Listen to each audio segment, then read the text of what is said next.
ಏನು ಪೊಲೀಸ್ ಕಾನ್ಸ್ಟೇಬಲ್ಗಳು ಸ್ವಾಮೀಜಿಯೊಬ್ಬರ ಅಂದರೆ ಶಿವಕುಮಾರ ಸ್ವಾಮೀಜಿಯವರ ಕಾಲಿಗೆ ಬಿದ್ದು ಆಶೀರ್ವಾದದ ರೂಪದಲ್ಲಿ ಹಣವನ್ನು ಪಡೆದಿರುವಂಥ ಒಂದು ವಿಡಿಯೋ ಏನಿದೆ ಇಡೀ ರಾಜ್ಯಾದ್ಯಂತ ಸಾಕಷ್ಟು ಪ್ರಮಾಣದಲ್ಲಿ ವೈರಲ್ ಆಗಿರುವಂಥದ್ದು. ಕಂಗ್ರ್ಯಾಚುಲೇಷನ್ಸ್. ಯಾರು ಹುಡುಗ? ಮದುವೆ ಅಲ್ಲ, ಬಿಸ್ನೆಸ್ ಸ್ಟಾರ್ಟ್ ಮಾಡ್ತಾ ಇದ್ದೀನಿ. ಹೌದಾ? ಹೇಗೆ? Boss Vala. Boss Vala, B the boss. ಈ ನಿಟ್ಟಿನಲ್ಲಿ ಸ್ವಾಮೀಜಿಗಳು ಏನಿದ್ದಾರೆ ಅವ್ರನ್ನೇ ಕೇಳಿ ತಿಳ್ಕೊಣ. ಯಾಕಂದರೆ ಸಹಜವಾಗಿ ಈ ಸ್ವಾಮೀಜಿಗಳ ಹಿನ್ನೆಲೆ ಗೊತ್ತಿರೋದಂಥವ್ರು ಅದನ್ನು ವಿವಿಧ ರೀತಿಯಲ್ಲಿ ಆ ಬ್ಯಾಡ್ ಕಮೆಂಟ್ಸ್ಗಳನ್ನು ಹಾಕೋ ಮೂಲಕ ಕೂಡ ಟ್ರೋಲ್ ಆಗ್ತಾ ಇರುವಂಥದ್ದು. ಆದರೆ ಅಂದು ರಿಯಾಲಿಟಿ ಆಗಿರುವಂಥದ್ದೇನು, ಮಠದ ಹಿನ್ನೆಲೆ ಏನು, ಅವರ ದುಡ್ಡು ಕೊಡೋದರ ಹಿಂದಿನ ಅರ್ಥ ಏನು ಅನ್ನೋದ್ರ ಬಗ್ಗೆ ಸ್ವತಃ ಶಿವಕುಮಾರ ಸ್ವಾಮೀಜಿಯವರು ನಮ್ಮ ಜೊತೆ ಇದ್ದಾರೆ. ಅವ್ರನ್ನ ಮಾತಾಡ್ಸೋಣ. ಸ್ವಾಮೀಜಿ, ಎಸ್ಪೆಷಲಿ ತುಂಬಾ ಇಡೀ ರಾಜ್ಯಾದ್ಯಂತ ವೈರಲ್ ಆಗಿರುವಂಥದ್ದು ನಿಮ್ಮ ವಿಡಿಯೋ. ಪೊಲೀಸ್ ಕಾನ್ಸ್ಟೇಬಲ್ಗಳು ನಿಮ್ಮ ಕಾಲಿಗೆ ಬೀಳ್ತಾರೆ, ನೀವು ದುಡ್ಡನ್ನು ಕೊಡ್ತೀರಿ ಆಶೀರ್ವಾದ ರೂಪದಲ್ಲಿ. ಆದರೆ ಅದಕ್ಕೆ ಬೇರೆ ಬೇರೆ ಅರ್ಥ ಕಲ್ಪಿಸಿ ಟ್ರೋಲ್ ಎಲ್ಲ ಮಾಡುವಂಥದ್ದು ಕೆಲಸ ಆಗ್ತಾಯಿದೆ. ಆ್ಯಕ್ಚುಲಿ ಅವತ್ತು ಆಗಿರುವಂಥದ್ದು ಏನು, ಇದು ಯಾವಾಗ ಆಗಿರುವಂಥದ್ದು ಸರ್? ಈಗ ಒಂದು 10-12 ದಿವಸ ಹಿಂದೆ ಆಗಿದೆ ಇದು. ನಾನು ಬಾದಾಮಿ ಹತ್ರ ಕಾರ್ಯಕ್ರಮಕ್ಕೆ ಹೊಂಟಾಗ ಅವರು ಮೊದಲಿಂದ ಭಕ್ತರು, ನಮ್ಮ ಮಠದ ಭಕ್ತರವರು. ಪೊಲೀಸರು ಇರಲಿ ಏನೇ ಇರಲಿ ಅವ್ರ ಮಠದ ಭಕ್ತರಾಗಿ ನೋಡಿದ್ದೀವಿ ನಾವು.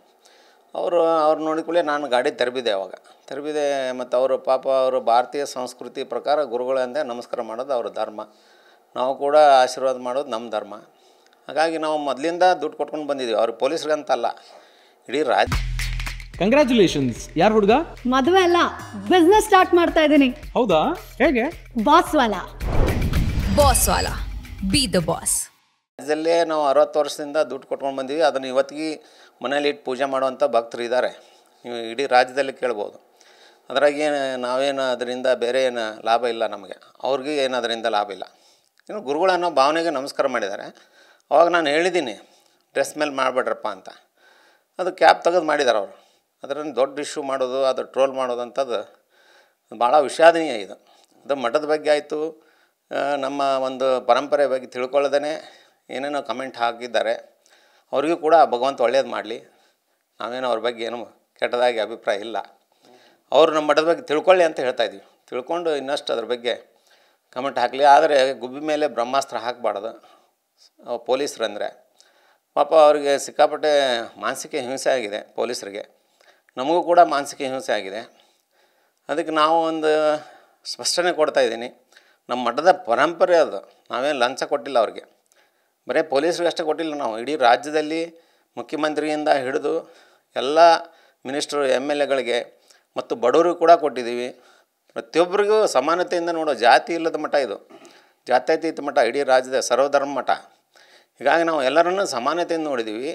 ಅದನ್ನು ನೀವು ಈ ರೀತಿ ಟ್ರೋಲ್ ಮಾಡಿ ನಮಗೂ ಕೂಡ ನೋವಾಗಿದೆ. ಇದು ಅವ್ರಿಗೂ ಭಾಳ ನೋವಾಗಿದೆ. ಯಾಕಂದರೆ ನಾಳೆ ಅವ್ರಿಗೆ ಕ್ರಮ ಜರುಗಿಸ್ಬಿಟ್ರೆ ಅಂದರೆ ಅವ್ರ ಕುಟುಂಬಕ್ಕೆ ತೊಂದರೆ ಆಗುತ್ತೆ.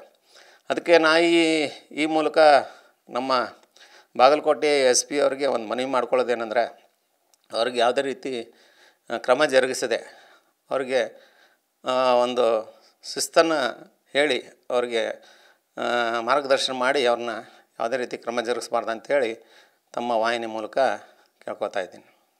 ಇದು ಆ್ಯಕ್ಚುಲಿ ಈಗ ಸಹಜವಾಗಿ ಈ ಹಣ ಕೊಡುವಂಥ ಆಶೀರ್ವಾದ ಮಾಡುವಂಥದ್ದು ಈಗ ನೀವು ಬಂದ ನಂತರ ಶುರುವಾಗಿದೆ. ಸ್ವಾಮೀಜಿ ನಿಮ್ಮ ಪೂರ್ವಜ ಹಿಂದಿನ ಮಠದ ಹೆಸರಿದ್ದಿರಲಿಲ್ಲ ಸ್ವಾಮೀಜಿ, ಮೊದಲಿನ ಸ್ವಾಮೀಜಿಗಳು ಅವಾಗ್ಲಿಂತರನೇ ಎಲ್ಲ ನಡ್ಕೊಂಡು ಬಂದಿರುವಂಥದ್ದು. ಸ್ವಾಮೀಜಿ ಹೇಗಿದೆ? ಪೂರ್ವಜರಿಂದ ಇದೆ, ನಾನೇನು ಹೊಸದಿಲ್ಲ. ಇದು ನಮ್ಮ ಸಿದ್ದಪ್ಪಾಜಿನೂ ಹಂಚ್ಕೊಂಡು ಬಂದಿದ್ದ, ನಾವು ಅಪ್ಪಯ್ಯಜ್ಜರು ಅನಿಸ್ತಿದ್ರು, ನಮ್ಮ ಮುತ್ತಯ್ಯಜ್ಜರು ಅನಿಸ್ತಿದ್ರು, ನಾವು ಅನಿಸ್ತೀವಿ, ಎಲ್ಲರೂ ಹಂಚ್ಕೊಂಡು ಬಂದಿದ್ದೀವಿ. ಇದ್ರಾಗ ಏನು ಗಿಮಿಕ್ಸ್ ಮಾಡೋದು ಏನಿಲ್ಲ. ನಾವು ಮುಂಜಾನೆ ಒಂದು ದಿವಸಕ್ಕೆ ದಾಸೋಹಕ್ಕೆ ಎಷ್ಟು ಬೇಕು ಅಷ್ಟೇ ನಾವು ಇಟ್ಕೊಂಡು ಉಳಿದ ಭಕ್ತರು ನೀಡಿದಂಥ ಹಣವನ್ನು ಭಕ್ತರಿಗೆ ನೀಡಿ ಭಕ್ತರನ್ನು ಬೆಳೆಸ್ಬೇಕಂತೇಳಿ ನಮ್ಮ ಮಠದ ರೂಲ್ಸ್ ಇದೆ. ಆ ರೂಲ್ಸ್ ಪ್ರಕಾರ ಹೊಂಟಿದ್ದೀವಿ. ಜನ ಏನೇನೋ ಮಾತಾಡ್ಕೊಂಡ್ರು ನಮಗೇನು ತೊಂದರೆ ಇಲ್ಲ. ನಮ್ಮದು ಕಾನೂನು ಏನಿದೆ, ನಮ್ಮ ಮಠದ ಪರಂಪರೆ ಏನಿದೆ, ನಾವು ಆ ಪ್ರಕಾರ ಹೋಗೋವ್ರೆ. ಅವ್ರು ಏನು ಬ್ಯಾಡ್ ಕಮೆಂಟ್ ಹಾಕಿದ್ರು ನಾವು ಎಲ್ಲರಿಗೂ ದುಡ್ಡು ಕೊಟ್ಟು ಆಶೀರ್ವಾದ ಮಾಡೋನೇ. ಅಲ್ಲ, ನೀವು ಎಸ್ಪೆಷಲಿ ನಿನ್ನೆ ಇಷ್ಟೆಲ್ಲ ಇದ್ದಾಗೂ ಕೂಡ ನೀವು ಅವರಿಗೆ ಒಂದು ಮಾತನ್ನು ಹೇಳಿದ್ರಿ, ನೀವು ಡ್ರೆಸ್ ಮೇಲೆ ಮಾಡಬಾರ್ರಪ್ಪ ಅಂತಂದು ನೀವು ಹೇಳಿದ್ರಿ. ಆ್ಯಕ್ಚುಲಿ ನಿಮ್ಮದೊಂದು ಅದು ಅದ್ರ ಬಗ್ಗೆ ನೀವು ತಿಳ್ಕೊಂಡ್ರೆ ಹೇಳಿದ್ರಿ. ಆದರೂ ಕೂಡ ಅದೊಂದು ಕ್ಷಣದಲ್ಲಿ ಅದು ಭಕ್ತಿಯಲ್ಲಿ ಮುಳುಗಿದಂಥ ಕಾನ್ಸ್ಟೇಬಲ್ ಈ ಥರ ಮಾಡಿಬಿಟ್ರ, ಅದು ಒಂದಿಷ್ಟು ಇದು ಕಾರಣ ಆಯ್ತಾ ಅಂತ ಅನ್ನಿಸ್ತಾ ಇಲ್ವ? ಇಲ್ಲ, ಅವ್ರು ಮಾಡಿದ್ದಾರೆ, ಇಲ್ಲ ಅನ್ನಲ್ಲ. ಅದು ಭಕ್ತಿ. ಅದು ನಾವು ನೋಡೋ ದೃಷ್ಟಿ ಸರಿಯಾಗಿರ್ಬೇಕಷ್ಟೇ. ಡ್ರೆಸ್ ಮೇಲೆ ಮಾಡಿದ್ದಾರೆ ಅಂದ್ರೆ ಕ್ಯಾಪ್ ತೆಗೆದು ಮಾಡಿದ್ದಾರೆ. ಅವರು ಕ್ಯಾಪ್ ಹಾಕ್ಕೊಂಡು ಮಾಡಿದರೆ ಅದು ಡ್ರೆಸ್ ಇರ್ಬೋದಿತ್ತು. ಆದರೂ ಕೂಡ ಅದು ಮಾಡಬಾರ್ದಿತ್ತು. ಅದು ಭಕ್ತಿ ಉಕ್ಕಿ ಮಾಡಿದೆ. ಎಷ್ಟೋ ಜನ ಅವರೊಬ್ಬರೇ ಮಾಡಿಲ್ಲ, ಅನೇಕ ಜನ ಮಾಡಿದ್ದಾರೆ ಪೊಲೀಸ್ ಡಿಪಾರ್ಟ್ಮೆಂಟ್ನಲ್ಲಿ ಸ್ವಾಮಿಗಳಿಗೆ. ನಾವು ಒಬ್ಬರೇ ನಮಗೊಬ್ಬರಿಗೆ ನಮಸ್ಕಾರ ಮಾಡ್ಯಾರ ಅಂತ ಬಿಂಬಿಸೋದು ಬೇಡ. ಸಾಕಷ್ಟು ಜನ ಮಾಡಿದಗಳು ಇದ್ದಾವೆ. ಅದನ್ನು ಇಷ್ಟು ಟ್ರೋಲ್ ಮಾಡಿ ಈ ಥರ ಇನ್ನೊಬ್ರಿಗೆ ನೋವಾಗಂಗೆ ನಡ್ಕೋಬಾರ್ದು. ಆದಷ್ಟು ಅವ್ರು ಯಾರು ಬ್ಯಾಡ್ ಕಮೆಂಟ್ಸ್ ಹಾಕಿದಿರಿ ಅದ್ರ ಮಟ್ಟದ ಬಗ್ಗೆ ತಿಳ್ಕೊಂಡ್ಮೇಲೂ ಬ್ಯಾಡ್ ಕಮೆಂಟ್ ಹಾಕಿದ್ರೆ ನಾವು ಒಪ್ಕೋತೀವಿ ಅದನ್ನು. ಈಗ ನೀವು ಒಂದು ಭಾಷಣದಲ್ಲಿ ಸಿದ್ದರಾಮಯ್ಯನವ್ರಿಗೆ ನೀವು ಆಶೀರ್ವಾದ ರೂಪದಲ್ಲಿ 500 ರೂಪಾಯಿ ಕೊಟ್ಟು ನೀವು ಸೇಮ್ ಆಗ್ತೀರಿ ಅಂತೇನೋ ಅಂದಿದ್ರಿ. ಆ್ಯಕ್ಚುಲಿ ಅದರದ್ದೊಂದು ವೃತ್ತಾಂತ ಹೇಳಿ ಸ್ವಾಮೀಜಿ, ಮುಂದೆ ಏನಾಯಿತು ಅವ್ರು ಸ್ವಾಮೀಜಿ ಅವರ ಈಗ ಸಿದ್ದರಾಮಯ್ಯ ಅವರು ಆಮೇಲೆ ಸೇಮ್ ಆಗಿದ್ದು, ನೀವು 500 ರೂಪಾಯಿ ಕೊಟ್ಟಿದ್ದು, ಅದೊಂದು ವೃತ್ತಾಂತದ ಬಗ್ಗೆ ಹೇಳೋದಾದರೆ? ವೃತ್ತಾಂತದ ಬಗ್ಗೆ ಅಂದರೆ ಅದು ಅಜ್ಜ ನುಡಿಸಿದ ಅವತ್ತು ಬಾದಾಮಿಯಲ್ಲಿ ಇನ್ನೂ 8 ತಿಂಗಳಿತ್ತು ಇಲೆಕ್ಷನ್ನು. ಅವ್ರಿಗೆ ನಾನು ದುಡ್ಡು ಕೊಟ್ಟು ಆಶೀರ್ವಾದ ಮಾಡಿದ್ದೀನಿ, ಆದರೆ ನಾನು ಆಶೀರ್ವಾದ ಮಾಡಿಲ್ಲ, ಜನರು ಕರ್ನಾಟಕದ ಜನತೆ ಆಶೀರ್ವಾದ ಮಾಡಿದ್ದಾರೆ. ನಾನು ಆಶೀರ್ವಾದ ಮಾಡಿದ್ದೀನಿ ಅಂದರೆ ತಪ್ಪಾಗುತ್ತದು, ಹೌದಿಲ್ಲ? ಜನ ಆಶೀರ್ವಾದ ಮಾಡಿದ್ದಾರೆ. ಅಜ್ಜ ನುಡಿಸಿದ್ದು ಅಷ್ಟೇ ಹೇಳಿದ್ದೀನಿ ನಾನು, ಮುಂದಿನ ಮುಖ್ಯಮಂತ್ರಿ ನೀವೇ ಆಗ್ತೀರಿ ಅಂತ ಹೇಳಿದ್ದೀನಿ. ಆದರೆ ಜನರೇ ಆಶೀರ್ವಾದ ಮಾಡಲಿಲ್ಲ ಅಂದರೆ ನನ್ನ ಭವಿಷ್ಯ ಫೇಲ್ ಆಗ್ತಿತ್ತು. ಅವತ್ತು ಸಿದ್ದರಾಮಯ್ಯನವ್ರಿಗೆ ನೀವು ಸಮ್ ಅಮೌಂಟ್ ಕೊಟ್ಟರೆ ನೀವು 500 ರೂಪಾಯಿ ಕೊಟ್ಟು ಆಶೀರ್ವಾದ ಮಾಡಿದ್ದೀವಿ. ಆದರೆ ನಾನು ಮಾಡಿಲ್ಲ ಅದು ಆಶೀರ್ವಾದ, ಸಿದ್ದಪ್ಪಾಜಿ ಮಾಡಿದ್ದಾನೆ, ಕರ್ನಾಟಕದ ಜನತೆ ಮಾಡಿದ್ದಾರೆ. ಯಡಿಯೂರಪ್ಪನವ್ರಿಗೆ ಆಗಿರ್ಬೋದು, ವಿ ಸೋಮಣ್ಣವ್ರಿಗೆ, ಅವ್ರಿಗೂ ಕೂಡ ನೀವು ಈ ಥರ ಮಾಡಿರೋದಲ್ಲ? ಹೌದೌದು, ಇಲ್ಲಿ ಬಂದ ಎಲ್ಲರಿಗೂ ಕೊಟ್ಟಿದ್ವಿ. ಯಡಿಯೂರಪ್ಪ ಅವ್ರಿಗೆ ಮುಖ್ಯಮಂತ್ರಿ ಆಗೋದ ಬಗ್ಗೆ 2000 ರೂಪಾಯಿ ನೋಟ್ ಕೊಟ್ಟಿದ್ವಿ, ಅವರು ಮುಖ್ಯಮಂತ್ರಿ ಆದರು. ವಿ ಸೋಮಣ್ಣ ಅವ್ರಿಗೆ 1000 ರೂಪಾಯಿ ನೋಟ್ ಕೊಟ್ಟು ನೆಕ್ಸ್ಟ್ ಮಂತ್ರಿ ಆಗ್ತೀವಿ ಅಂತ ಹೇಳಿದ್ವಿ, ಅವರು ಆಗಿದ್ದಾರೆ. ಅವ್ರನ್ನೇ ಕೇಳಿಬೇಕಂದ್ರೆ ಅದ್ರಾಗೆ ನಾವು ಇದರಲ್ಲಿ ಏನು ಇದಿಲ್ಲ, ಪ್ರಮಾದ ಇಲ್ಲ. ಈ ನೀವು ಬಂದರೂ ಕೊಡ್ತೀವಿ, ಇನ್ನೊಬ್ರು ಬಂದರೂ ಕೊಡ್ತೀವಿ, ನಾವು ಎಲ್ಲರಿಗೂ ಕೊಡ್ತೀವಿ ಆಶೀರ್ವಾದ. ನಾವು ದುಡ್ಡು ಗಳಿಸಿಲ್ಲ. ಇವತ್ತು ಏನಾದರೂ ನಮ್ಮ ಮಠ ಗಳಿಸಿದ್ರೆ ಭಕ್ತರನ್ನ ಗಳಿಸಿದ್ವಿ, ನಿಮ್ಮನ್ನು ಗಳಿಸಿದ್ವಿ. ಈ ಶಕ್ತಿ ಮುಂದೆ ದುಡ್ಡು ತೊಗೊಂಡು ಏನು ಮಾಡ್ತೀಯ? ಅದಕ್ಕೆ ನಾವು ಈಗ ನೀವು ಏನು ಕಾಮೆಂಟ್ ಹಾಕಿದ್ರು, ಏನು ಬ್ಯಾಡ್ ಕಮೆಂಟ್ ಹಾಕಿದ್ರು ನಮ್ಮದು ಪರಂಪರೆ ನಾವು ಬಿಡಲ್ಲ, ನಾವು ದುಡ್ಡು ಕೊಟ್ಟೆ ಆಶೀರ್ವಾದ ಮಾಡೋದು. ಈ ಸ್ವಾಮೀಜಿ ಹಾಗೆ ಸಂಕ್ಷಿಪ್ತವಾಗಿ ನಿಮ್ಮ ಮಠದ ಹಿನ್ನೆಲೆ ಬಗ್ಗೆ ಹೇಳೋದಾದರೆ, ಎಷ್ಟು ವರ್ಷದ ಮಠ, ಏನು, ಹಿಂದೆ ಎಷ್ಟು ಜನ ಸ್ವಾಮೀಜಿ, ಏನಿದ್ರ ಹಿನ್ನೆಲೆ ಸ್ವಾಮೀಜಿ? ಯಾಕಂದರೆ ಈಗ ಸಹಜವಾಗಿ ಇಷ್ಟೆಲ್ಲ ಆಗೈತೆ ಅಂದ್ರೆ ಇಂಥ ಒಬ್ಬರು ಡಿಫ್ರೆಂಟ್ ಸ್ವಾಮೀಜಿಗಳಪ್ಪ, ಇದು ಏನು ಹಿನ್ನೆಲೆ ತಿಳ್ಕೊಳ್ಳೋದು ಒಂದು ಸಹಜವಾಗಿ ಜನರಿಗೆ ಕುತೂಹಲ ಇರುತ್ತೆ, ಆ ಒಂದು ವಿಚಾರ ಕೇಳ್ತಾ ಇರೋದು. ನಮ್ಮ ಅಜ್ಜ ಒಂದು ಮಾತು ಹೇಳಿದ್ದಾನೆ, ಕಾಯಕ ಮಾಡೋದ್ರೆ ಕಾಯೋ ಕೆಲಸ ಮಾಡ್ಬೇಡ ಅಂತ ಹೇಳಿದ್ದಾನೆ. ಕಾಯೋದಿಲ್ಲ, ನಾವು ಕಾಯಕ ಮಾಡ್ತೀವಿ, ಜನರಿಗೆ ಒಳ್ಳೇದು. ಭವಿಷ್ಯ ಅವರು ಹೇಳೋದು ಮುಖ್ಯ ಅಲ್ಲ, ಜನರ ಭವಿಷ್ಯ ರೂಪಿಸೋದು ಭಾಳ ಇಂಪಾರ್ಟೆಂಟ್. ಜನರಿಗೆ ಒಳ್ಳೇದು ಮಾಡೋದು. ಎಷ್ಟೋ ಜನರಿಗೆ ನಾವು ನಮ್ಮ ಮಠದ ವತಿಯಿಂದ ಸಹಾಯ ಮಾಡಿದ್ದೀವಿ, ಆದರೆ ನಾವು ಹೇಳ್ಕೊಳ್ಳಲ್ಲ, ಎಲ್ಲಿ ಮೀಡಿಯಾಕ್ಕೂ ಬಿಡಲ್ಲ. ನಾವು ಇದನ್ನು ವೈರಲ್ ಮಾಡಿಬಿಟ್ರಲ್ಲ, ನಮಗೆ ಸ್ವಲ್ಪ ನೋವಾಗಿದೆ ಅದು. ನಾವು ಅಂಥವು ಮಾಡ್ಕೋಬೇಕಂದಿದ್ರೆ ಸಾಕಷ್ಟು ಪ್ರಚಾರ ತೊಗೋತಿದ್ದೆ ನಾನು. ಎಷ್ಟೋ ಜನರಿಗೆ ಹಾರ್ಟ್ ಆಪ್ರೇಷನ್ಗೆ ಮಾಡಿದ್ದೀವಿ, ಆಮೇಲೆ ಓದೋದಕ್ಕೆ ಹೆಲ್ಪ್ ಮಾಡಿದ್ದೀವಿ, ಆಮೇಲೆ ಕಲಾವಿದರನ್ನು ಬೆಳೆಸಿದ್ದೀವಿ, ಉತ್ಸವ ಮಾಡಿ. ನೀವು ನೋಡ್ತಿರಲ್ಲ ಎಲ್ಲ ಮೀಡಿಯಾದವರು, ಕಲಾ ಪೋಷಕ ಮಠನೇ ಇದು. ಇಲ್ಲಿಂದ ಸಾಕಷ್ಟು ಸಿನಿಮಾ ರಂಗದಲ್ಲಿ ಬೆಳೆದಿದ್ದಾರೆ, ಆಮೇಲೆ ನಾಟಕ ರಂಗದಲ್ಲಿ ಬೆಳೆದಿದ್ದಾರೆ. ಈ ಸಂಪತ್ತಿಗೆ ಸವಾಲು ರಾಜ್ಕುಮಾರ್ಗೂ ಇದಕ್ಕೂ ಲಿಂಕ್ ಇದೆ ಅಂತಂದು ಕೇಳ್ಬಿಟ್ಟು ಸರ್. ಸಂಪತ್ತಿಗೆ ಸವಾಲು ಇಲ್ಲಿದೆ, ಅದು ಇಲ್ಲೇ PB ದುರ್ತಿರ್ದೇವಿ ಅವರು ಬರೆದಿದ್ದು ಇಲ್ಲೇ. ರಾಜ್ಕುಮಾರ್ ಅವರು ಕೂಡ ಬಂದು ಇಲ್ಲಿ ಆಶೀರ್ವಾದ ತೊಗೊಂಡೋಗಿದ್ದಾರೆ. ಮಹಾನ್ ವ್ಯಕ್ತಿಗಳು. ಆ ಪುನೀತ್ ರಾಜ್ಕುಮಾರ್ ಹುಟ್ಟಿನ ಬಗ್ಗೆನೂ ಕೂಡ ಹೇಳಿದಂಥವು ಸಿದ್ದಪ್ಪಜ್ಜ. ಇಷ್ಟೆಲ್ಲ ಆದರೂ ಕೂಡ ಈ ಥರ ಟ್ರೋಲ್ ಮಾಡೋದು ನೋಡಿದರೆ ನನಗೆ ಒಂಥರ ಏನಪ್ಪ, ಯಾಕಾರ ಸ್ವಾಮಿ ಅದು ಅನ್ನೋ ನಂಗೆ ಆಗೈತೆ ನನ್ನ ಪರಿಸ್ಥಿತಿ. ಅಲ್ಲ, ಇನ್ನೊಂದು ಸ್ವಾಮೀಜಿ, ಈಗ ನೀವು ಮಾತನಾಡೋ ಭಾಷೆನೂ ಕೂಡ ಸಹಜವಾಗಿ ಒಂದು ರೀತಿ ನೀವು ಬೈದು ಬುದ್ಧಿ ಹೇಳ್ದಂಗಿರುತ್ತೆ. ಅದು ಒಂಥರ ಈಗ ನಾರ್ಮಲಾಗಿ ಉತ್ತರ ಕರ್ನಾಟಕದವ್ರು ಏನು ಅನಿಸದೇ ಇರ್ಬೋದು, ಬೇರೆದವ್ರಿಗೆ ಅದು ಸ್ವಲ್ಪ ಆಡಾಗಿನೂ ಕಾಣಿಸ್ತಿರ್ಬೋದು. ಇದೇ ನೀವು ಭಕ್ತರ ಬಯಸಿ ನಿಮ್ಮ ಕಡೆಯಿಂದ ಬಯಸ್ಕೊಳ್ತಾರ, ಅದೇ ಆಶೀರ್ವಾದ ಅಂತ ಅನ್ಕೊಂತಾರ, ಹೆಂಗೆ ಅಂತಂದು? ಆ ಥರ ಏನಿಲ್ಲ. ನಮ್ಮ ಉತ್ತರ ಕರ್ನಾಟಕ ಭಾಷೆ ಅದು ಗಂಡು ಮೆಟ್ಟಿದ ನಾಡಿನ ಭಾಷೆ. ನನ್ನ ಭಾಷೆ ನಮ್ಮ ಬಿಟ್ಕೊಡಲ್ಲ. ನಾನು ಬೆಂಗಳೂರಿಗೆ ಹೋದ್ರೆ ಅದನ್ನೇ ಮಾತಾಡೋಣ. ನಮ್ಮ ಭಾಷೆ ನಮಗೆ, ಅವ್ರ ಭಾಷೆ ಅವ್ರಿಗೆ. ಅವ್ರು ತಿಳ್ಕೊಳ್ಳೋದು ಅವ್ರಿಗೆ ಬಿಟ್ಟಿದ್ದದು. ಚಲೋ ಅದನ್ನು ಸ್ವಾಮಿ ಅಂದ್ರೆ ನಮಸ್ಕಾರ ಮಾಡಲಿ, ಬೇಡ ಅಂದ್ರೆ ಅವ್ರ ಅಪ್ಪ ಅಮ್ಮಗೆ ಮಾಡಲಿ.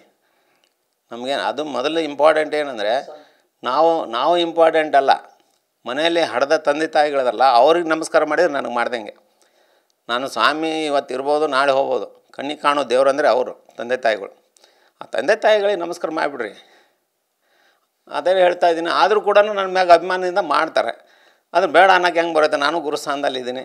ಅಲ್ಲ, ಈಗ ನೀವು ಲೇ ಮಗನ ಬಾಯಿಲೆ ಅಂತಂದು ಹಿಂಗೆಲ್ಲ ಬೈದೇನೆ ಹಾಗೆ ಸುಮ್ಮನೆ ಆಶೀರ್ವಾದ ಮಾಡಿದ್ರೆ ಭಕ್ತರು ಯಾಕೋ ನಮ್ಮ ಮೇಲೆ ಸ್ವಾಮೀಜಿಗಳು ಸಿಟ್ಟಾಗ್ಯಾರ ಅಂತಂದು ನಿಮ್ಮನ್ನು ಕೇಳಿದ್ದವು ಪ್ರಶ್ನೆ ಉದಾಹರಣೆಗಳು ಸಾಕಷ್ಟು ಇದಾವೆ ಅಂತ ಕೇಳ್ಪಟ್ವಿ.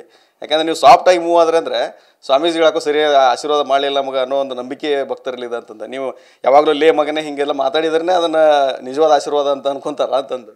ಅದು ಏನಿಲ್ಲ, ಅದು ನಾನು ಏನಾದರೂ ಸಿಟ್ಟಿಗೆದ್ದು ಬೈದಿದ್ದೆ ಅಂದ್ರೆ ನಂದು 3 ಪುಣ್ಯತಿಥಿ ಹಾಕಿತ್ತು ಈಗ.